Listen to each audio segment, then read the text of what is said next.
스네피가 면역을 향상시킬까에 대한 이야기인데, 자율신경 치료죠. 자율신경이라는 놈이 면역에 영향을 미칠까? 이제 당연히 면역에 영향을 미치죠. 환자분들이 진료실에서 면역이 떨어진 것 같아요, 뭐 이렇게 얘기를 하시는데, 계속 뭐 감기가 걸린다든지 아니면 방광염에 걸린다든지 그럴 수 있겠죠. 그것 때문에 그렇게 말씀하시는 것 같은데, 일단 자율신경에 문제가 생기면 혈액순환에 문제가 생겨요. 혈액순환에 문제가 생기면 전체 장기에 수분 공급이, 뭐 피도 잘 안 통하겠지만 산소 공급이 원활하지 않으니까 안 되는 건 아닌데 이제 부족해지는 거죠. 그래서 기능이 떨어집니다. 점막에서 점액 분비 기능도 떨어지고, 점액도 어떤 면역 기능을 하니까요. 코가 건조하다 이렇게 말씀하시는 분들이 꽤 있거든요. 방광도 그렇고 감염에 조금 취약해질 수 있어요.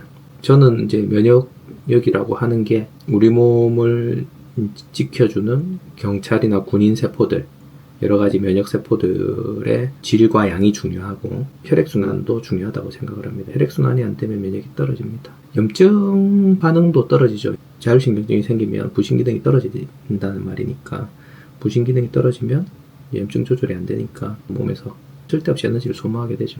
예전에 본원에서 이제 근무했던 부원장님이 있는데, 이제 응급의학과 있습니다. 그래서 저희 학교 후배인데 창원에서 응급실 근무하면서, 보통 응급실은 급성으로 이제 악화된 환자들을 진료를 하죠. 근데 이제 응급의학과 선생님들이 응급중환자실이라고 있어요. 그래서 응급중환자실에서 이제 중환자들도 이제 보기도 합니다. 환자 중에 이제 만성 폐쇄성 폐질환 환자가 폐렴이 이제 생겨가지고 중환자실에서 있었는데, 이분을 벤틸레이터 케어를 기관지 삭관을 해서 인공호흡기를 해야 되나 말아야 되나 하는 그런 상황이었어요. 그래서 산소 포화도가 떨어지거나 하면 환자를 이제 살리기 위해서 인공호흡기를 다는 경우가 있는데, 그걸 어떻게 할까 말까 이제 고민을 하고 있었는데, 저한테 이제 스내피에 대해서 이제 배우고 나서 스내피를 해봤죠. 환자한테 스내피를 하고 카톡이 왔더라고요.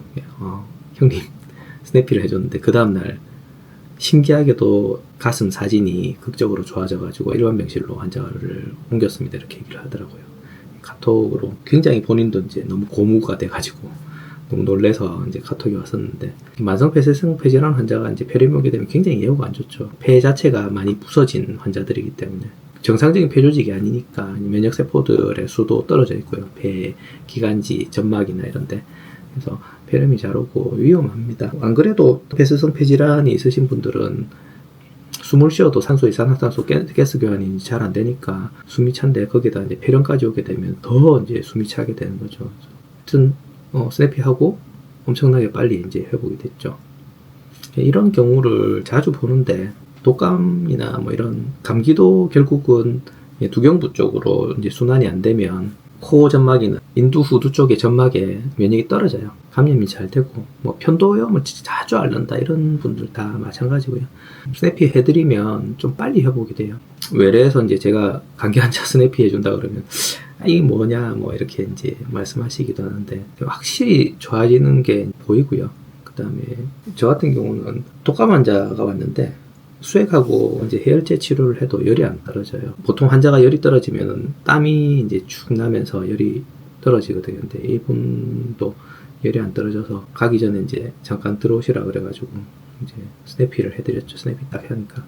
우리가 이제 대표적인 스내피 치료점이 두판상근인데, 두판상근의 치료를 딱 하자마자 갑자기 진땀을 쫙 흘리면서 상쾌해진다 얘기를 하는 거예요. 열이 안 떨어질 때는 막 한기가 들고 오한이 들고 막 그렇거든요. 근데 딱 해주는 순간 바로 온몸에 땀이 착 나면서 할 것 같다 이렇게 얘기를 하더라고요. 그래서 자율신경 치료를 해주는 게 면역에 도움이 된다. 순환이 좋아지는 것 자체가 면역에 도움이, 순환이 안 되면 면역이 떨어진다고 보면 되겠습니다. 예전에는 이거 몰랐죠. 몰라가지고 항생제를 때려 넣었죠. 순환이 안 되면 항생제가 잘 작용을 할까요? 말초 조직에 제대로 충분히 도달하는 것도 잘 안 될 것 같고, 결국은 이게 치료를 할 때 스내피를 같이 해주는 게 가장 효과가 좋다고 생각이 됩니다. 질병이, 이런 감염증이 생기는 것도 보통 사람은 폐렴이 안 오죠. 이런 폐나 기관지에 조직학적으로 문제가 있는 분들이나 아니면 되게 스트레스 많이 받아가지고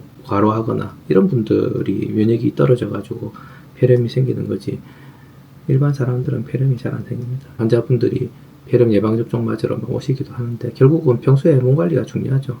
심신의 관리가 중요하다. 심신의 관리가 안 되면 병이 올 수 있어요. 이게 무슨 병이든 간에. 가만히 이제 보시면 주변에 그냥 병이 생기는 게 아니죠. 되게 과로하거나 아니면 되게 스트레스 받거나 그게 이제 장기간 이어지면 병이 생깁니다. 조금 평소에 몸이 조금 힘들고 하신 분들은 스냅피 하신 병원 찾아가지고 그냥 건강 관리한다는 차원에서 스냅피를 정기적으로 좀 받으시는 것도 도움이 될 거라고 생각이 돼요. 물론 뭐 폐렴이 엄청 심하게 오거나 하면 항생제를 써야죠. 몸에 불이 붙었는데 저는 불이 붙는다는 표현을 많이 쓰는데 불이 붙으면 일단 불을 꺼야죠. 온몸에 두드러기가 심한데 뭐 스냅피를 하고 있으면 안 되죠. 일단 기존에 이제 그 불을 끄는 치료를 하고 뭐 폐렴도 마찬가지고 당장 이제 균이 막 창궐 해가지고 염증이 엄청 심한데 그때는 스냅피가 필수로 들어가긴 해야 되겠지만 항생제 치료를 해야지. 항생제 치료하고 증상 치료하고 필요하면 기관지 삭간하고 뭐 이렇게 해야 되지만 조금 치료할 때 회복이 잘 안 되는 환자들은 스냅피 치료를 해 주시면 환자분들한테 도움이 될 것 같아요. 오늘은 이상하고 또 다음에 뵙죠.